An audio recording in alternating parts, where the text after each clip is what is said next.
আসসালামু আলাইকুম। আমি নজরুল। আজকে আমি আইসি আনিকা কার ড্রাইভিং বিশ্বনাথ আব্দুল চাচার লগে। আর আজকে আমার 7 নম্বর দিন। আলহামদুলিল্লাহ আমি মোটামুটি এখন ভালো ড্রাইভিং পারি। আপনারা যারা যারা ড্রাইভিং করার ইচ্ছুক তারা আনিকা কার ড্রাইভিং তার লগে যোগাযোগ।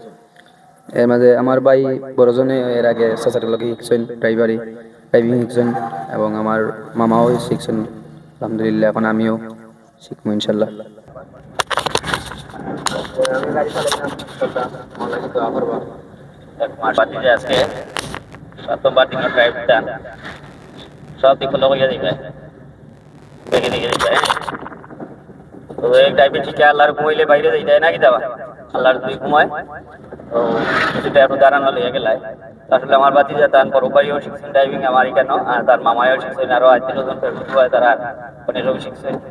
তো আসলে ড্রাইভিং শিখার অবশ্যই দরকার, দেশও তাহলে দরকার বাইরে গেলে কিছুটা ধারণা লইয়া গেলে অনেকে বলতে শিখিয়া গিয়া তো শিখলেও কিন্তু হইব, তারপরেও এখানে একটু ধারণা লইয়া গেলেও নেতা অনেক হেল্প হয়। অনেকে কয় যে ভাই কিছুটা এখানে লইয়া যাওয়া কিন্তু হয়েছে বিদেশে নেতা আমার ইজি হয়েছে বা স্টাইরিং বোয়ার একটা সাহস গিয়ার ক্লাস বেরিয়ে গেলেও তো আর কইয়া দেওয়া লাগে না। ঠিক আছে না? এক সকালবেলা যাবা দোয়া করবা। আসসালামু আলাইকুম। ওকে, আল্লাহ হাফেজ।